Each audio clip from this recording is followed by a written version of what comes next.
B, B, Bow ties? B, About B, bow ties. B, Belts. B, B, I'm trying to. B. What? Hello, Music Multiverse listeners. Welcome to Beyond Your Radio. This is Panelists Favorite show. And, but hey, a little different this year. That's right. We're just simply going by the alphabet because I've run out of ideas. No, that's not the case. You don't know how hard I work at this? I'll tell you how hard I work at this. So yesterday, yes, there was no album for today. There's no album for yesterday, because I had a medical accident and I wound up in the ER. And in the ER, I wrote this show and did everything and did my whole thing until 3 a.m. So if it's not as good, it's not their fault because it usually is. It'll probably be mine. That also sounds like a Gord Downey story, and he's sticking to it. That's my story, and I'm sticking to it. 2 weeks ago, we did A, and it went over absolutely wonderful. So let's just remind you, Tori Amos, Alabama, Arkells, Arcade Fire, Alice in Chains, AC/DC, the Allman Brothers, Aerosmith. Hey, and what did we finish with? Yeah, Louis Armstrong, of course. Today is brought to you by the letter B. B is for the brave music-loving souls that will, be your guide through their 5 beautiful beats and begin with the letter B, with the last name and band's first name. Hey, yes, there's a beginning and there's a biggin in here too, probably a state and a bombastic one, but it could get bewildering, bewitching, or baroque. The brave panelists tonight, and I'm warning everybody ahead of time. Let's see how this goes. Can't do that one. She's not on the show. That sucks. You, my brown-eyed girl, Susie Q. The bitch is back, Jeff Crichton. Oh. Whoa. Where did that come from? Bob the Builder. Yes, he can. Ray Geska. What? I don't know. What's happening? 3 in the morning? Beetlejuice. No, he's still Jeff Young. Susie, I nominate you the new editor. Okay. One Night in Bangkok. Steve Scouten. Yeah. Bye, Alex. No. It was supposed to be Buffalo Beach Blonde comes on at 5. She can tell you about the blizzard with a blink of her eye. Damn, but unfortunately couldn't. So we'll just get it going. Give me your number 5. I'll go around the room and you go 4, 3, 2, 1. Let's start off with Ray Geska. All right, people. Well, if you give me just a second, I'd like to start off with a couple of points here, if I could. I get the whole, well, that's your opinion line from my wife when I state a fact. So at the risk of hearing that, I'm going to state that even though a couple people will not list today the greatest ever B band as number 1, there's beyond any question that there's only one act that could ever be the top B band, period. So for this exercise, I'm going to try and make it more about the B acts that I'm likely to listen to compared to some of the others that'll be listed, such as those by my musical aficionado, former record executive friend. Anyways, no question who number 1 is, but lots of questions around 2 through 5. So I'll start off with number 5. I did have to eliminate a number of really great acts with the letter B to get 5 of them, and hopefully we'll have a chance to list some of those just misses, some of those Brandon Cooks drop passes. Anyways, one guy that I'll never get tired of listening to because of the vibe, because of the fun, because of the warmth. He's someone that's terribly missed. You could always depend on this guy to take you somewhere other than where you were, take you out of the cold, out of the chaos, out of the mess that the secular world would often put you in. In this case particularly, I'm not referring to God Almighty, although he'd be the right answer, but from a musical standpoint, my fondest memory is being on a catamaran in Hawaii on my honeymoon and listening to one of the greatest hits collections ever. Songs You Know by Heart. Born in Mississippi, but more known to us as if he was from Key West. He's James William Buffett, and not to be confused with his billionaire uncle Warren. Wow. I thought You we know would what? get I didn't that. even think of Jimmy Buffett. How could you not? Hmm. I mean, Ooh. maybe not your top 5, but geez, down the list, right? You know what? It's funny. I was looking through my B's and I didn't even pass that one, and I completely feel like I overlooked it. It's there's a catalog review show. Wait a minute, did we do that? That might be. Yeah, I think so. Is it what he's got? 89 albums? It'd take us all week. I don't know. Steve Scouten. Yes. That is the largest CD ever. He won the competition. did. It will not play in any player at all. No. The This- vinyl might get past It's Been, and that's it. This was a struggle. And when I say this is a struggle, I just don't mean the letter B. I mean number 5. I have 2 bands that are number 5, and one's going to fall into the honorable mention, and they are dynamite. But one's got to go and one's got to stay, which will be the C's for the Clash. But this I went with, gosh, do I? He's still trying to. It's a last minute I'm still trying to decision. I love it. I love Live. We We but got I'm NCAA go- live show here. I'm going to go with Danko, Manuel, Hudson, Levon, and Robbie. There you go. Yeah, the band does it for me. Originally the Hawks, but became the band. Everybody knows the catalog. Everybody knows the story. 80% Canadian. Yeah, just fantastic band. It was between them and Bad Company. I'll just say it. I love them both, and somebody had to be on the other side of it. And for no other reason, I took the band. Solid 5 for me. Yeah, I'll just leave it there. Cool. Alex. So Steve is a better man than I am. And I say that because I had to put in a 5A and a 5B. Oh, you're taking a I don't know, what is it, liberty? Oh, Okay. how Yeah, Crichton-esque of you. What do you I'm go to the still not- school of Crichton? You don't play Yeah, by the how rules? Crichton-esque of you. I'm cheating on this, but the reason I am doing so, not to mention the amount of options I had in this, but I also wanted to shake the genres up that are in this. And similar to what I do, that is similar to what I'm glad to see Ray even doing tonight already from what he's saying, is what's in my listening ear? What is my favorites? This isn't a list of, what you think is the best. It's my favorites they're the best of my favorites of this letter. And it's a genre shakeup for me. That's why I did the split. That being said, depending on what grabs my ear, I can see myself going one of 2 ways at number 5. I'm either in the bluesy, jazzy guitarist mood, and I'm going with Joe Bonamassa. Wow. Or I'm landing in my country wheelhouse, which Mark will disown me as a friend for ever saying every time I do. And I will go with Dierks Bentley. So there's my 5A, 5B is a mix of, am I in a country mood?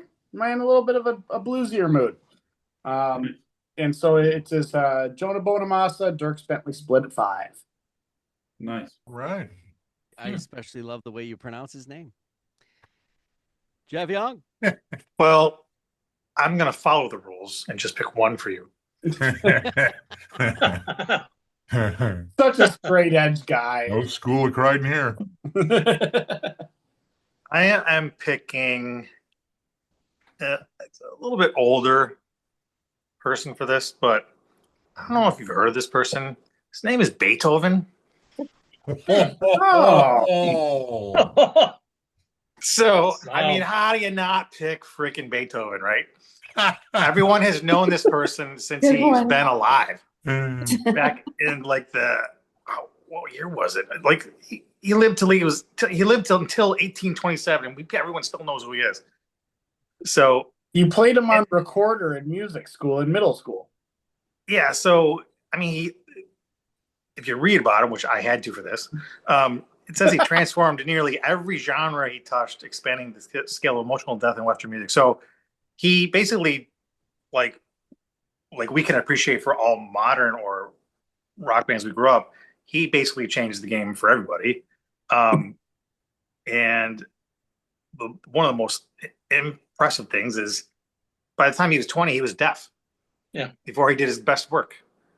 And, you know, his Symphony Number 9 was used, you know, as it's a major. I'm trying to think, how do I say this? I mean, they use it as a signal of triumph and unity. Like they used it, they played it over and over when they took down the Berlin Wall. He expanded the amount of instruments that were used. He was the first one to add a solo vocalist. He actually went a lot deeper and had much longer symphonies. He had just a part of his symphony was longer than most symphonies ever were. And he didn't follow the traditional thing. He was a peasant, basically, considered a peasant. And he wrote, now after him, he kind of like elevated the stature of composers to be more, well, I don't know what elite, but certainly not in a peasant. You're talking in terms of class status. Yeah. He put the class in classical. He was the first classic rock artist. Yeah. Yeah. But how would he know? He couldn't hear. You could feel it. I just knew. And Wow. let's face it, man, some of the best parts of films we see is the classical music. Without, well, we'll get there. Way to That's go, like buddy. that's like a fifth round projected draft pick going in the first. Hearing that one announced, I was not ready to hear Beethoven. Wow. Good on for Luddy. Good for Beethoven. Good for B. Unbelievable. The Bees are beating it. Jeff Crichton. Well, you know what, Jeff Young, thank you for that segue. So my number 5, you know, as I was searching, I knew who my top 4 were, but this is 5A, and then I have it all the way up to 5R. Oh, good Lord. 5A Part B-6. If you'd known more, Section you'd have 1. figured this out sooner. God help us. Thank you for segueing Beethoven, because my number 5 told Beethoven to roll over, and so Good call. you know, this is where rock and roll might have started, right? He was the innovator, from the duck walk to being a great songwriter that influenced anybody that picked up a guitar, you know, from the late 50s all the way through the 60s, 70s, probably even today. Tip their hat to Chuck Berry. You watch Keith Richards play for the last 60 years, and he's always tipped his hat to Chuck. So, number 5, the great Chuck Berry. And Don't forget he's Marvin's cousin. And he played, Thursday in the Square at Lafayette Square.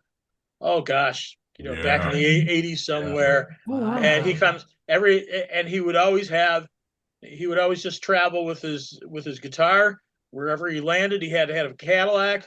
So I remember like being on the side of the stage when he pulled up in his caddy, and the police officer said, "I'm sorry, sir, you can't park here." And Chuck gets out of his car and he says, "Son, I'm Chuck Berry. I can park wherever I want to." And there he went to the stage. So he got there like 5 minutes before the show started. But Chuck Berry, number 5. Fantastic pick. I'm already loving this. We're not even through the 5s yet, and the variety is perfect. Yes. It's Sue. Well, Steve got me all screwed up because he was changing things out. So I'm following suit. My number 5 is going to be Bjork. Just, I feel like I bring her into so many different lists, but then again, I feel like she deserves it. She's, in my opinion, she's not she's definitely on one of my favorites lists. But she is so eclectic and eccentric. I guess I just feel like she deserves dues because she did take risks and she made it work. And I don't know all who she influenced, but I'm sure it's a lot of people. And nostalgic, wise, going to see her show was incredible. So I'm giving it to Bjork. I'm just glad Ken Jeong is done bringing Bjork into The Masked Singer every guest. Yeah. So We'll know when she's on there. Oh yeah, it'll be once you hear the first note, you'll know. So my position on this was I'm gonna save my position to the honorable mention because sort of what I did the last show. But this obviously a hard thing to do. There's a multitude of Bs, and some of them have already been picked at 5. All right, at 5, and this is your tear in your soul of like, I love what the artist means to it, to everything, but am I going to play those albums or am I going to play these albums or am I going to go to this guy and what am I going to? So that's my tear here. And I was going to do something as to the other people or the one other who did the 5A and the 5B only because they have the same bloody name, but I'm not going to do that. I'm just going to go at it simple, and it's Jeff Beck. And I will tell you this, 10 years ago, he wouldn't even been on my list. Wow. And that's pure ignorance, per se. Somebody once said on a YouTube channel that they said, somebody said, have you heard this band? And he went, no, I haven't. And that's because there's just so much. There's so much to hear. And depending on when you come in, if you're coming in now, Chuck Berry's a long way off, right? But if you get in touch with the right music and that pattern, you'll find Chuck Berry. You're not going to find him right away, maybe, unless, of course, you go and watch Back to the Future, or and this is, for me, it took me a while to get to Jeff Beck because things were in his way. Were they righteous to be in his way? One or two of them, but not all of them. And obviously one of the greatest guitar players of all time, the most signatured guitarist maybe in history. It's an extension of his being, and he could pretty much warp his way into any type of music. So he is my number 5. Back to Ray. All right, number 4. Again, very tough eliminations. While I was never really big on listening to full albums of his, unlike my two compadres who ended up ranking his albums all by themselves 2 days ago, this guy has, made songs so good that would probably be worth 2 to 3 albums worth of tremendous songs on a greatest hits album, and he had a lot. A lot I would prefer not to ever listen to, but there's so many great songs that I literally loved at one point and continue now. Put an album on I should say greatest hits, put the hits on by this guy. And while avoiding some of his really awful remakes, but some of his songs are truly considered to be some of the best songs of all time, from Space Oddity to Ziggy Stardust to Fashion to Let's Dance to Little Drummer Boy, Peace on Earth with Bing Crosby, and everything in between. Number 4 is David Robert Jones. No, not Davy Jones of the Monkees, but Davy Jones Bowie. Number 4. Yes, those Choice. covers I can't explain. Yeah, but Jeff knows that one already from the show. Oh yeah. And I'm still editing that show right now at this time. So, I wanted to make it. I hate that I had lacrosse that night. it's a wonderful, interesting catalog. It was, you know what? I said it. I thought it was going to be a lot of work. and be a problem. It wound up being a really nice experience to go back and find a way to put and categorize 26 records. That's a lot. Yeah. Yeah. All right, Steve. Wham bam, thank you, Ray. What I found in doing this is that a lot of these artists, Jeff brought up Chuck Berry. David Bowie falls into that category. Um, these folks are not only, the top of the letter B, but they stood out. They were they did things that they were the trendsetter of what happened later. They when you look at them, they're at the top of a, I don't know if it'd be a Mount Rushmore of a style or a Mount Rushmore of the way they did things. Like there's a ton of those in the Bees. And we've talked about Chuck Berry. I mean, Beethoven's a perfect example. And I'm going to give you one at number 4 because these gentlemen created music that was unique, iconic, still holds up to this day. They tour, one of them, the existing person still tours, and with a bunch of people that aren't his cousins. But from Hawthorne, California, got their start in 1961. It's the Beach Boys. Yes. They, Surfing Safari, Little Dukes. I mean, you talk about a group that had their style of music, the surf music. They were it. There's other bands that came with them, but they've held score for 60 years. And it's the music as a youth that you kind of grew up with, that your parents were cool with you listening to, because it was just beach music. And they were a great precursor to Jimmy Buffett mentioned earlier. They really were. That's not wrong, Alex. 37 songs in the U.S. top. 37 songs hit the U.S. top 40. Their accolades go along, and all these folks we're talking about, maybe not Beethoven, but all Rock and Roll Hall of Fame people. 88 for the Beach Boys. Solid number 4 for me with the Beach Boys. Sail on, sailor. My favorite Beach Boys song, by the way, "Sail On, Sailor." Obviously Ray's in on it. That's Alex gets to follow that up. Good luck. Well, it's not going to be a hard follow up because mine's already done. My number 4 is Beethoven again. I'm still trying to envision you alone with your headphones one day. Going, what the selection is. I'm like the maestro on Seinfeld. Beethoven. Is this 4A, 4B?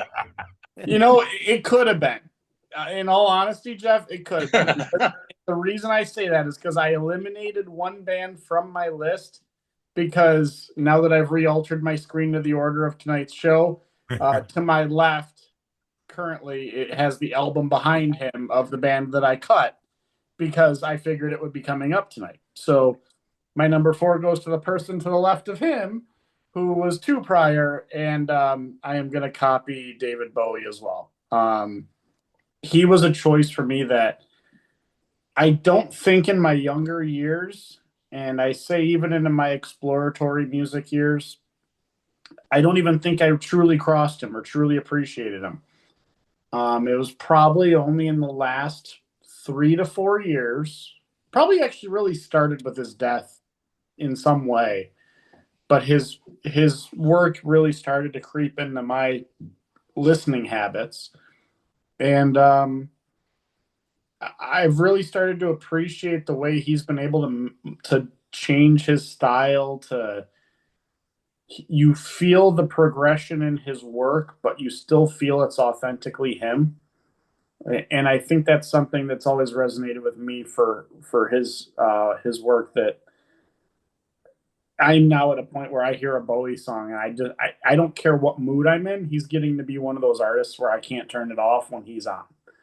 And I've truly grown to appreciate his music. I'm disappointed I missed the show the other day because, quite honestly, I know no matter how much I keep diving into him, I'm never going to scratch the surface of it all. Yeah, but He's so good. And the other He's thing so too, good. the Yeah. impressive point that I wanted to mention on that too is like he's so associated with the classic rock genre, but he really is like the godfather of the whole new wave era, right? To Yeah. come out of like in the early Yeah. 80s, the whole Yeah. second British invasion, but like that late 70s, early 80s David Bowie stuff, he's like the godfather, of that whole age, which is Yeah. Yeah.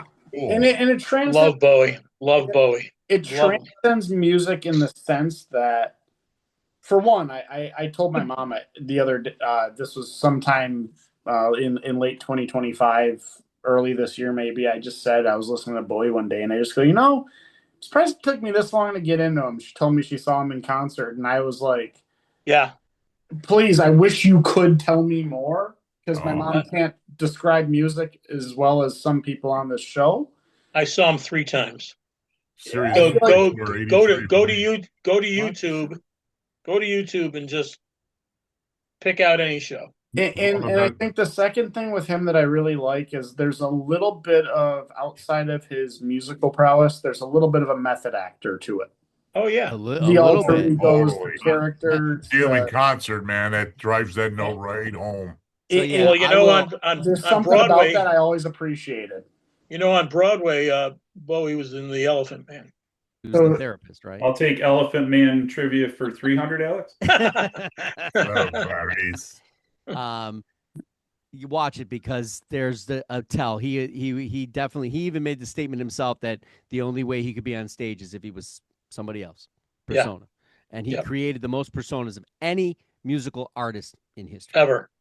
Yeah. And I think he loved to do it, even if that persona never met the stage. He did it in production too. And wild productions. I've always appreciated that about someone. So to flip it to Jeff. Mr. Young. I'm going with faves, and I'm picking Big Rack. So Wait, they're not a classical artist. He goes from Beethoven to Big Rack. yeah. So what's funny is the singer vocalist Ian Thornley was originally not intended to be the singer of this band.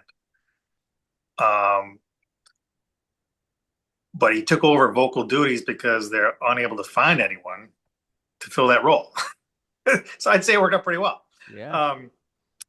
They actually, even though they're Canadians, they actually formed in the town of Boston at Berkeley. And their hit song, that song, actually refers to the Supertramp track "Take the Long Way Home." And what's also interesting is in 2012, their comeback single "Albatross" was actually the band's first #1 hit on Canadian rock radio. It was 20 years after track. the first. That was So track. I don't know. I love the band. I think the guitar playing is great. I like the lyrics, and they just have a great sound, and they're good live too. So that's who I'm picking. I thought about them for this list, and to make a very short story shorter, one of Mark's favorites, and I share this with the rest of the group that hasn't heard this. I was taking a picture with Ian Thornley after the Lockport show. My mother, not knowing how to operate a phone that had a camera, is trying to take said photo, and with his teeth mid-smile, leans into me and goes, "Is she making a film?" We got the photo, but man, I almost burst into tears laughing so hard when he leaned into me to say that. So I'm glad you put this on this list, Jeff. Senior Crichton. Man, I had 2 artists on the scale, and one's going to have to fall off, and one's going to have to be. Playing by the rules. One's going to have to be in the in the 30 honorable mentions. But man, it was a tough call. So like Steve's number 5, my number 4, it's going to be the 5 guys who hooked up with Bob Dylan in 1966 and were his backup band, and then when they went to Woodstock, joined him in Woodstock after his motorcycle accident, and recorded the great album, The Basement Tapes, that was lost for till 1975 and was bootlegged many times, but it came out commercially in 75.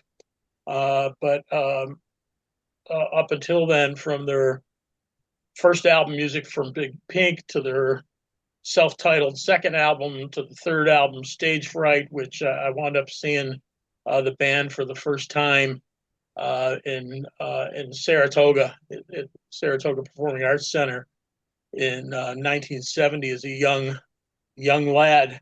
And then I got to see them one other time after that. I'm trying to remember if they played this the stadium, when it was Rich Stadium. And then when Robbie Robertson left, they did a show at the Trough, and Levon was there, and Danko was not feeling really good, and they by that time they were a mess.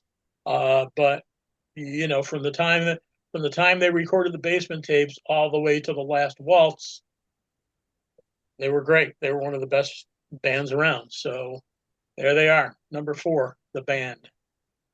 Nice.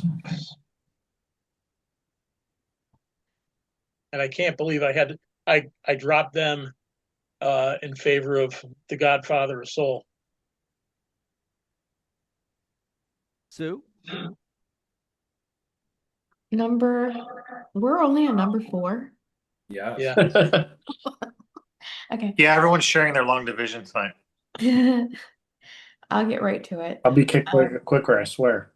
I'm just like Alex's mom. I'm not good at describing things, so this band I'm going with can be described as honest, balanced, uniquely Canadian, and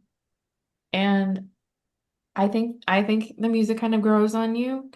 A very dear friend of mine, and I mean this in a good way, is a semi-stalker of this band, and she's seen them just about every time they perform over in Canada anyway.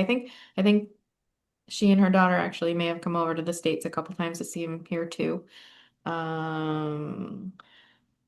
We used one of their songs at our wedding so that means Mr. Jeff Young was out there dancing to this song.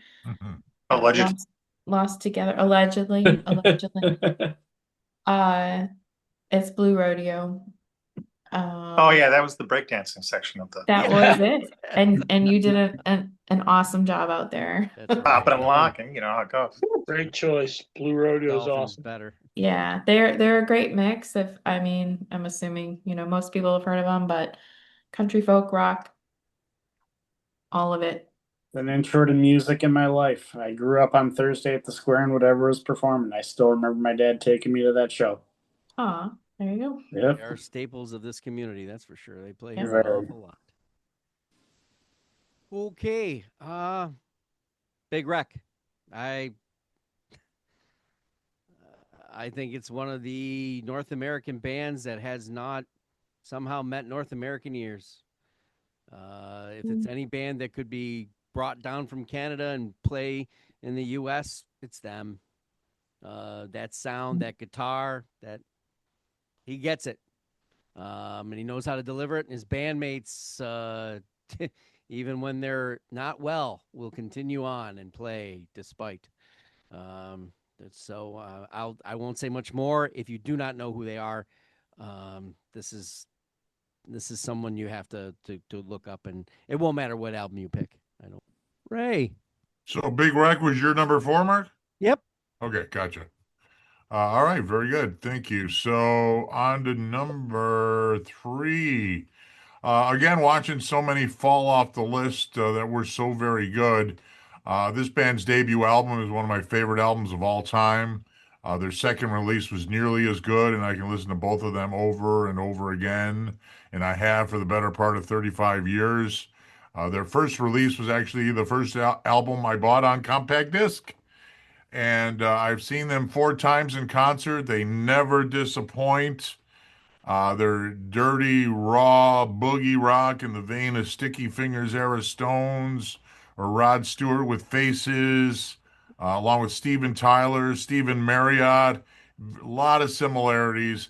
Chris and Rich Robinson put together the Black Crowes, and I can't tell you how much I love this band. And they are definitely due for an induction in the Rock and Roll Hall of Fame in the next year or two ahead. But they are definitely my number 3. Almost had them at number 2, but had to go with a little bit more tenure for number 2. So they are my number 3.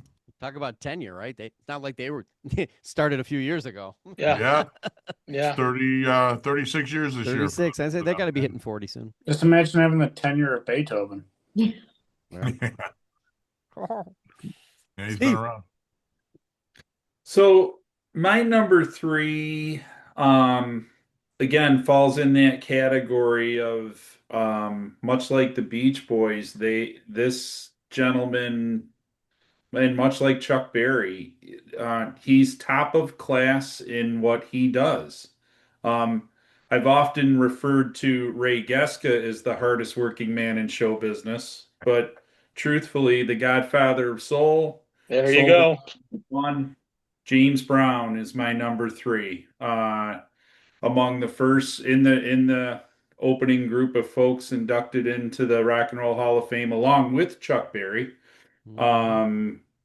17 number ones on the Billboard R&B list. What else can you say? He is soul music. He is funk music. He's one of those folks that when you look back at, people of today, the Bruno Mars of today, owe their success to a guy like James Brown. He set the table. Like he was the yardstick. He's the guy everybody's shooting. He's the Tiger Woods of funk. Everybody wants to be him. So well, Michael Jackson did. Prince did. They all did. They all owe it to James. No different than rock and roll owes it to guitarists like Keith Richards owe it to Chuck Berry. Yeah. Those guys owe it to James Brown. So yeah, James Brown, solid number 3 for me. Thanks for picking that. He got bumped from the band. Yep. Or for the band. Little less known fact is that in order to be that way, you have to be born groinless. What? Alex. What? It's so hot in the hot tub. How? Will it make me wet? Will it make me sweat? Also, the Reverend in the Blues Brothers. I don't know how absolutely to follow that up. You got to be able to do the splits and come right back up. You don't stay down. You come right back up. You got no groin at all. Alex. Funky good time. Sexual chocolate. Randy Watson. Get up off of that thing. Yes. Give me some Beethoven. I just wish I had like a radio soundboard that I could just be clipping these to throw into the show at random times now. All right, well, I know we're on number 3, but I only need 2 on this one. And the 2 are Patrick Carney and Dan Auerbach. My number 3 are the Black Keys. Nice. One of the most transcending modern bands in terms of watching their style evolve over the years. From a raw, barely could afford studio time sound that sounded so authentically studio or garage, you couldn't tell the difference of where they were playing that, to one of the best bluesy rock albums I'd ever heard in Delta Cream, which Mark knows my affinity for, to the point that it's sitting in the vinyl collection downstairs here at my girlfriend's house. It is their number 1 record. Hands down, front to back, every track on that is phenomenal. So the Black Keys, easy number 3 for me. He was on my list of A's by himself, but the solo albums are great, but what he produces, holy crap. Yeah. Mr. Young. Alrighty then. Let's see, what did I pick here? A lot of I black so picked far. Billy Talent. Okay. We get our first punk on there. Yeah, you know what? They are the most. Um, what was it? Let me see if I got it here.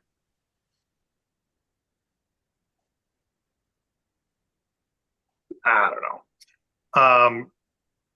They're actually the most nominated band in the history of Much Music Video Awards, if that means anything to anyone, and won 7 Juno Awards. But I just, ever since I heard them, I liked them immediately. Kind of like the first time I heard Faith No More. It's like one of those bands where you're like, I know a lot of people aren't gonna like them, but I love them, and I'm just gonna keep listening to them.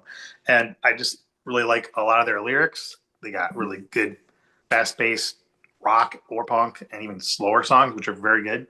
And they just keep putting out decent music. And hey, man, they just rock, and I'll listen to them forever.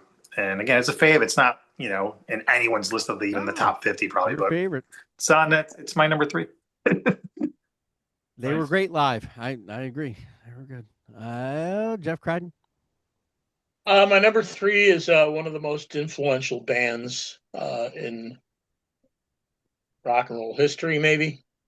They were the first American band that formed after Beatlemania and became really popular over, maybe their first 3 years of existence. But they made maybe the first country rock album, and Sweetheart of the Rodeo. Okay. And individually, as a group, like their first 4 albums, I would put up against anything that came out in that time period. And they're one of my all-time favorite bands. I got to see them in one of their later incarnations at the old WKBW Fun Affair. Oh, wow. When they opened up for Bobby Sherman. Oh my gosh. Oh, so we got to be in there too. Oh, they must have sunk in. And they were good. They were good. They became like a huge live draw in the early 70s. And they were great through and through, even though they had like a revolving door of members that came through. But Roger McGuinn was the glue that kept them together. And I'm talking about the Byrds. With a lie. Yep. Figured I had I figured that one could come in. That's so important, that band. All right, Sue. You were so much older then. You're younger than that now. I know. But you just make it turn. Ah, yes. All right. So I know this band, some people like them, some people don't take them seriously, but I have always loved Boston. And there I go again, just jumping right to it.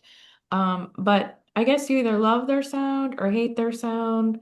We've talked about their albums, and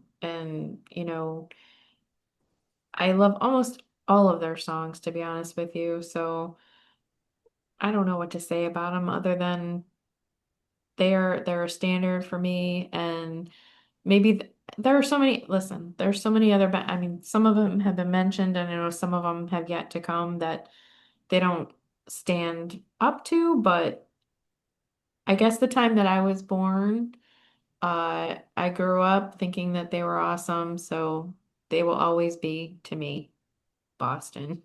It was awful, and yet Boston. The only reason, Sue, that they didn't stand up with some of those bands, they had such a long period of time before they put out another album. But their first album was literally one of the greatest debut albums of all time. 100%. I You know, agree. Don't Look Back was a decent follow-up, and then they went 8 years before they put something else out, and so And much that happened album between the two. was solid. You know, That album they came out with 8 years later was really good. just such a long period that they Yeah, kind it of was. fell out of It was. consciousness with so much other crap coming out between those two albums. And you know what? They really had a unique sound to them. But even like from my era of having to pretty much listen to everything backwards rather than as it came along, you could pick out a Boston song pretty Yes. easily Right by away. sound, and you didn't need the vocals to do it. All right, so my number 3 is Brian Patrick Carroll. Jeff, who's Brian Patrick Carroll? Brian No. Patrick Carroll. Mm-hmm. Give up. He is Buckethead. Ah, He is Dared to be different. one of the most incredible guitar players in our modern era. He can play anything, any which way but loose. He can go from shredding to metal to avant-garde to playing with Bill Laswell, Primus, and even Guns N' Roses, whom he stayed with for a stint but got bored. He is one of the I'm pretty sure he's in the Guinness Book of World Records for the most albums ever made by one individual artist over time. I think he's up to 300 plus. Oh. All self-produced. Of course, Bill Laswell might be in production some of these things, but jazz could be, anything. When are you doing that catalog review, Mark? Yeah, never. I will say one of the most beautiful albums ever made from a standpoint of instrumentally done by him is Coma. And it's been on my, list that I've talked about here. So anyway, he's number Saw him 3. a few months ago. Yep. And if you get the chance to see him, you will be bewildered. There's no question. His finger tapping, he plays it all kinds of different ways, and then he twirls nunchucks later. All right. Back to Ray.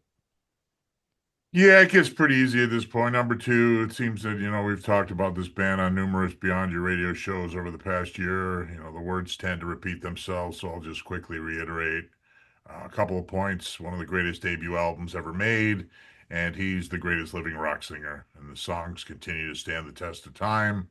Till the day I die, it's Bad Company. Yeah. Excellent pick. Excellent.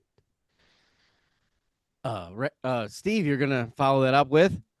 I'm gonna follow that up and marry up with Jeff Crichton on this one because my number 2 is Chuck Berry, the father of rock and roll. One in the inaugural induction class at the Rock and Roll Hall of Fame, opened the Rock and Roll Hall of Fame concert in Cleveland that year.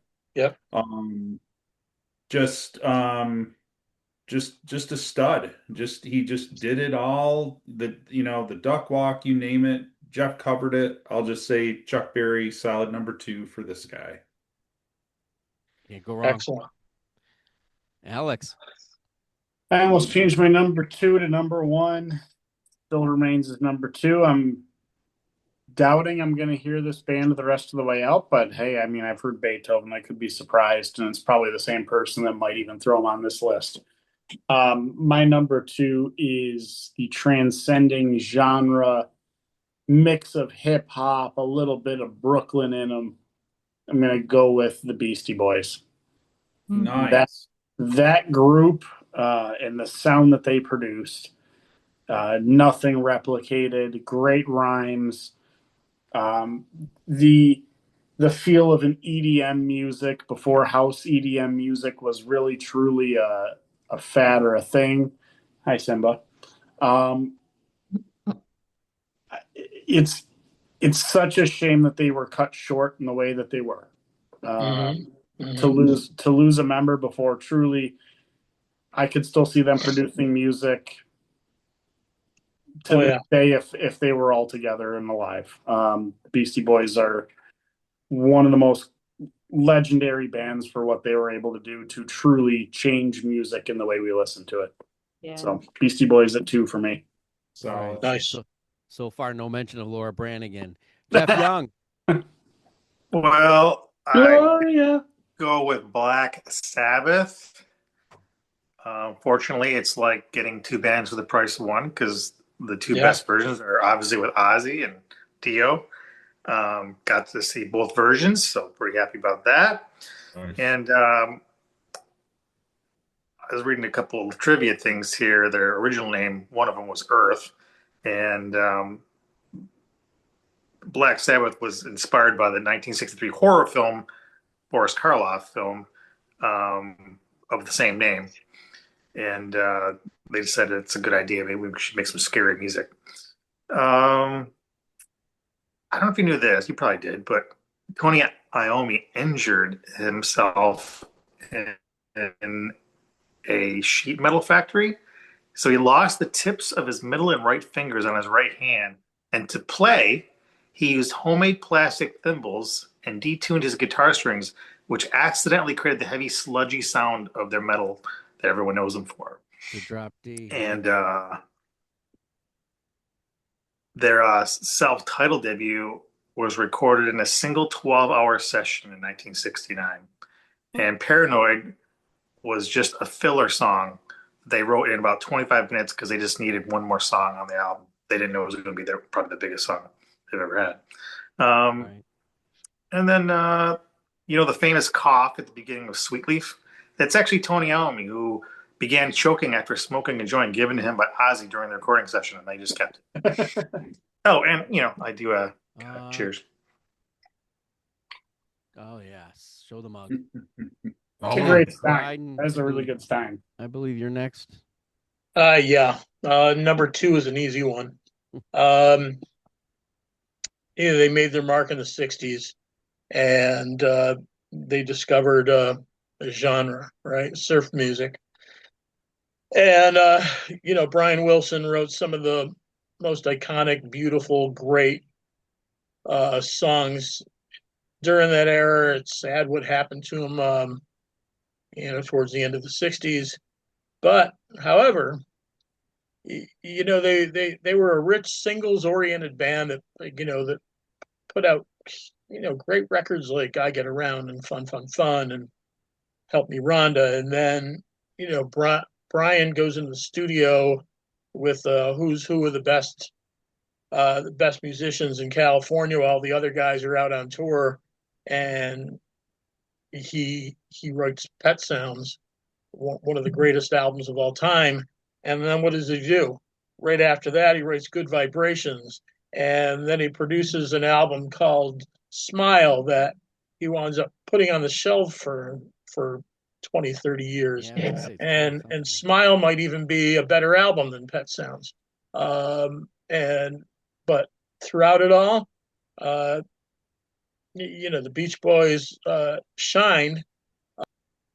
And he had the audacity when they had their 50th reunion tour after the tour, he fired Brian.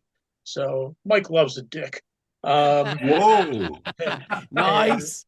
And nice. But the Beach Boys are my number 2 favorite band. I knew Mark's intro was going to throw some fuel. They're my number 2. Wow. They're my number 2 in the Bees. I did not have Beethoven or Jeff Crichton calling somebody a dick on my bingo card. I think Mark's intro for Jeff tonight kind of set that throttle in motion a little bit. I think you're right. Well, you know what? One of my old friends who was a Beach Boys fan too, he had a sick thought. He said, when unfortunately when the night John Lennon was killed, he said Chapman killed the wrong guy. meaning Mike Love. Right. Yeah. All right. I just wanted to say, because I didn't get to say it before, but I Beastie Boys was kind of on my list because they are awesome, and Alex kind of summed it up pretty nicely. I also loved their playfulness and their videos, and in some ways it's kind of shades of the Foo Fighters, and they're so talented, but they make it look fun, and it's not fun, it's hard work. But anyway, I am going with Bad Company. Again, just because they're a band that I don't think will ever go out of style, and I enjoyed their music way back then. I enjoy it the same today.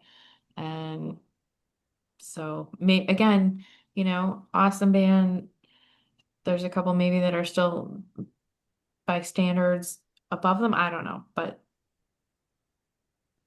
definitely one of my tops. So And I think it was one of our first concerts together too at Darien Lake. So second. Yep. Number one, I'll be reviewing on Album Review Saturday as he has a new record. Stay tuned for that. My number two is the Eagles of Canada. And Sue has already mentioned them. Yes, Blue Rodeo. I find Blue Rodeo to be one of the finest alt country bands in the Northern Hemisphere. Their sound, its signature, you know it's them the minute it happens.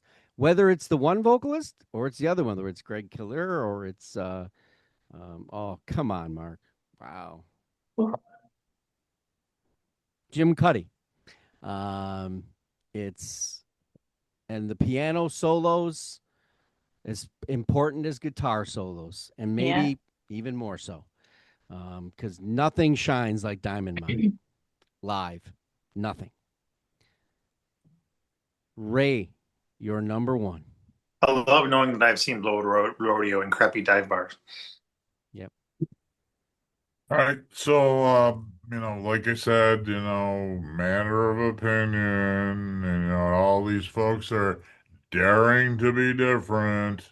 I get it all, but number one, again, not much more you can say, and there's no doubt who the greatest band in the history of the Bees is, no doubt about it. Not much more you can say that hasn't been said over the past 60 years.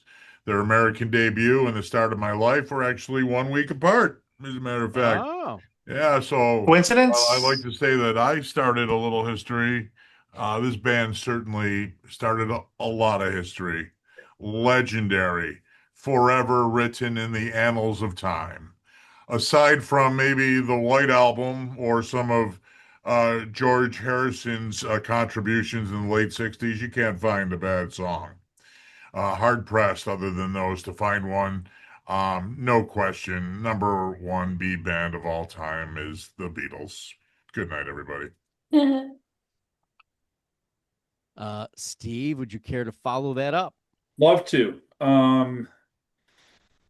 Again, the most successful act on the US Billboard charts ever. Time Magazine said that these guys were four of the most important people of the 20th century. Amen. Lucky I got to see them at Tino's this summer. It's Back to the Bar. Oh, I'm sorry. It's the Beatles. I had the wrong band written down. I'm sorry. It's the Beatles. Yes, for me as well. No He's doubt. not going to be. Razor covered it. Jeff will cover it better. Yeah, with a bullet. Are you thinking of Big Sauce? I think I was the big the Big Sauce Trio. My fault. It's okay. All were bees. Alex. Well, if this contest was meant to be the most important band that started with a B, I think I'd have to agree with the last two and the now prefaced fifth choice of this round as well after seeing what he's wearing. But this is about what I like to listen to in number one. Mm-hmm. And unfortunately, I have the same taste as half of this panel. Sorry, Jeff. Because I'm going to have to go with exactly what Mr. Young had said earlier, but my number one is Billy Talent. Wow. I have their taste at the top of what I've listened to. They've been a concert ticket that I have chased for years that I have not been able to get my hands on. You've never seen Billy Talent? Never had an opportunity. Every time I find out they're coming around, there's no PR. And by the time I find out they are coming, the tickets are gone. Yeah, I got the last ticket the last show we were at. We went to the door. I didn't have the guy's like, we'll get you one. It was sold out. So they are my numero uno. They are a phenomenal sound. They have held it down for a good chunk of time here in that genre. And they are a heavily sought after show that I cannot wait to see one day. Mr. Young, speaking of catchy hook and banging. I'm going with the Beatles. I always liked the quote, and maybe it's less true the longer time goes on, but I just want to be, and they were talking about new original music. And he's like, no, there's nothing new. There's nothing original. It's already been done by Led Zeppelin, Black Sabbath, and the Beatles. We're all just swirling around our plate. But did you know that yesterday is the most covered song, having more than 3,000 covers? Yep. Yesterday, right? Wow. Yep. No, I didn't Yep. know that. Hmm. I Yep. did not know that. Yes. Yes. And Frank Sinatra said that Something is the greatest love song ever written. You did, yeah. Well, coming from him, those are high marks. Yeah. So yeah, I mean, like I said, it's the Beatles. Whatever. It's the Beatles. It's the Beatles. It's the Beatles. Man. Speaking of it's the Beatles, Jeff Crichton. Yeah. Yeah. So when I was not quite 8, when I was a 7-year-old boy, and my folks said, we're sitting down to watch the Ed Sullivan Show tonight, and as we often did on Sunday. But when I saw the Fabs on Sullivan Show in 1964, it changed my life from being, a young boy that wanted to be outside playing sports all the time, which I still did, but sports and music did a head-on crash on that day, and were my passions then and are my passions now, many years later. And loving that band as much as I did, it parlayed me into being a record collector first, and then being a promotion marketing guy for 25 years after. And I was lucky enough to work a bunch of George's solo albums, and what can you say? I mean, it's these guys, right? Can you see it? You keep disappearing, but it's okay. Yeah. So, number one with a bullet. They never made a bad record. No. The Beatles are number one. Easy call. Sue. Well, because I'm the only female tonight, I agree. The Beatles are just the Beatles. They encompass everything. However, Yeah, that's kind of how I felt. I am going to give my number one to the Bengals. As a I don't want to make this about girls and boys, but as a young lady, I loved the Bengals beyond Walk Like an Egyptian and Manic Monday. They have a lot of depth to them. If for people that have never gone farther than what was played on the radio, they do pull from 60s folk rock, really good guitar, and so yes, the Beatles. I mean, nobody can compare with the Beatles, but for me tonight, I'm going with the Bengals. Well, if you thought I was going to put the Beatles at number one. No, we didn't. No. There's only one person who belongs at number one. I know who it is. It's who we talked about the other Beethoven. night. Yeah. That's Bach. Oh, Bach. And Bach is an exceptional composer, teacher. I love that it says keyboard player because what? I don't think they were plugging in 1678. I love Bach because Bach is dark. There's no fun-loving, hey, Beethovenish bullamagarchy going on. It's the 1600s. People are dying at the age of 9, and he's just letting it all out. And he began as a drummer, didn't he? I think that's probably yes. Percussion. Yeah. I think it's something of that nature, right? But when you again, like some other things we talked about, I didn't get to Bach right away. I got to Bach differently. And I think everyone in rock who is an aficionado of music has Bach in the back pocket maybe just as much as they have the Beatles in the back pocket. I did love an interview that Sting had, and Rick Beato asked him, "What do you guys like to play when you tune up?" And he goes, "We do Bach, and we butcher it badly." And if Sting and those kind of people are doing that, that's something you might want to check out because it's. But that being said, honorable mentions. Go ahead, Ray. Oh, yes, indeed. Do have a few that I left off the list. Definitely Sabbath was right up there. Black Sabbath, that is, to get my B in there. Chuck Berry had on the list as well. You guys mentioned, the band.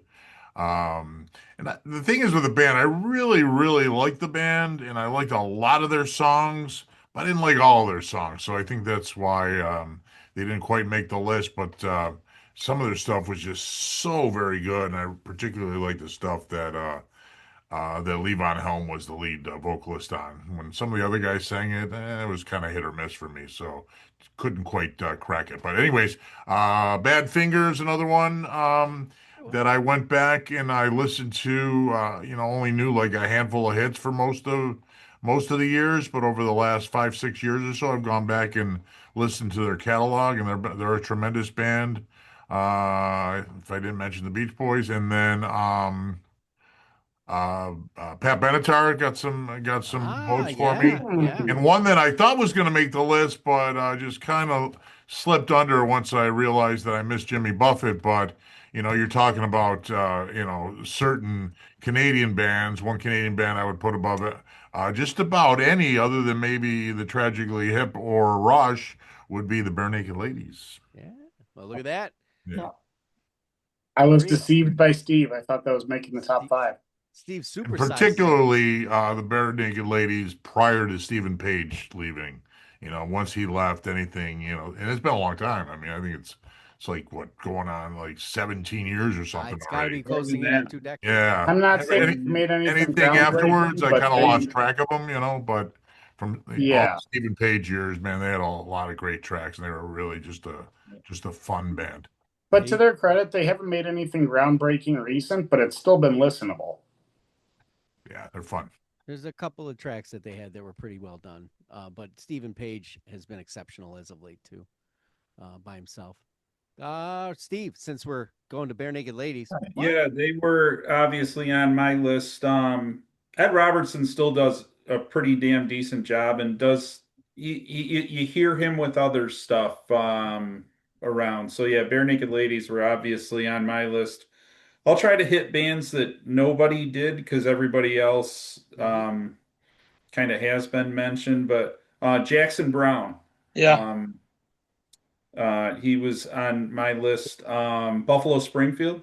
No. Also I on my about that. list.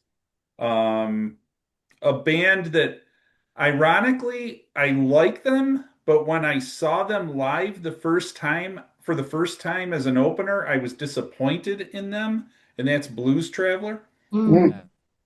Yeah. Opening for the Stones, right? The first Opening time. for the Stones in '97, I thought they were not Awful. good. Yeah.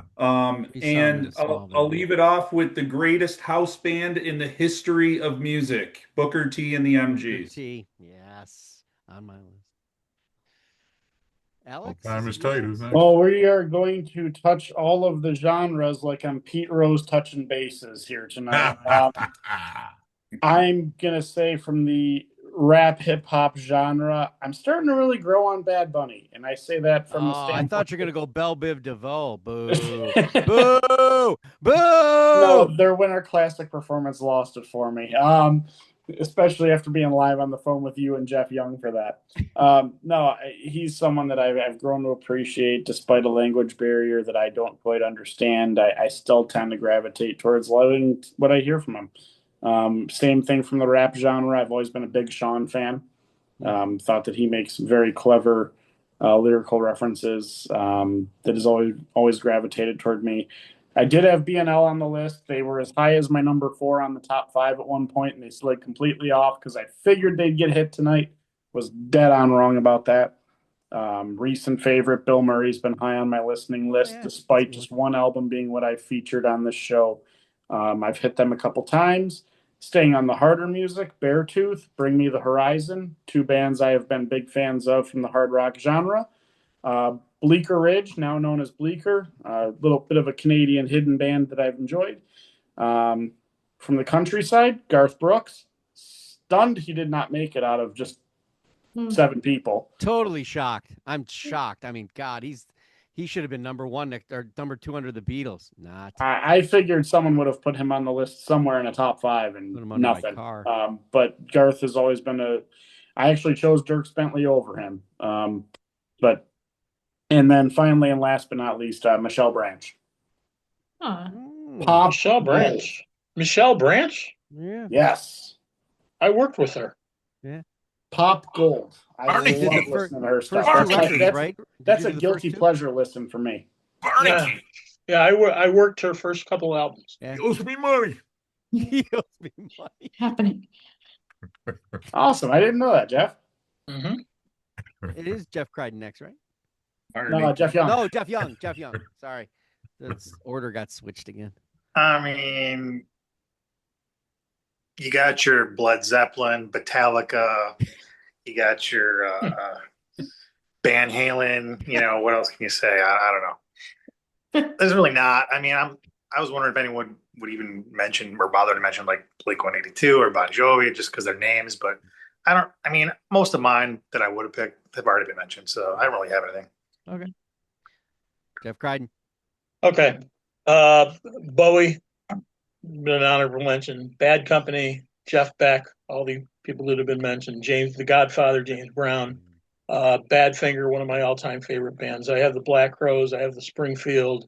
I have Jackson Browne on here. So all those people that have already been mentioned, along with the Beau Brummels, who were a mid-'60s San Francisco band who had really only a couple of hits, but they were a great band for a little while. The Blasters, who had the Blasters are a great band from California. The Alvin Brothers have made records solo, and They were here not too long ago. Yeah, they're a fun band. They're Bebop Deluxe, which was a cool band from the '70s. The first few Blood, Sweat, and Tears albums were really enjoyable for me.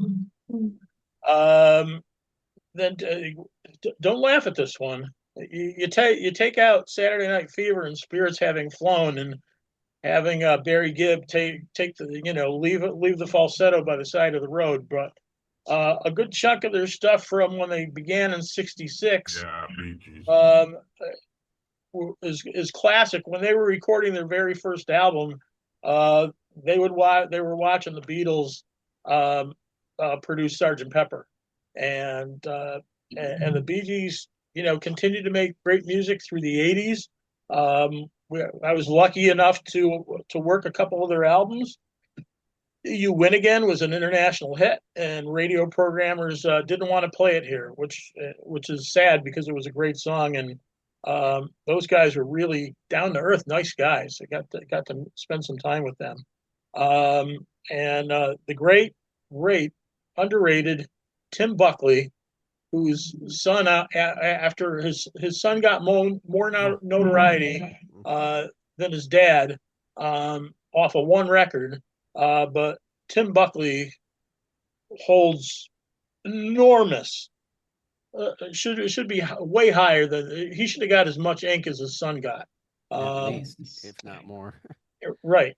So he was a voice that was special, Tim Buckley, and I just want to mention the great Joan Baez as well.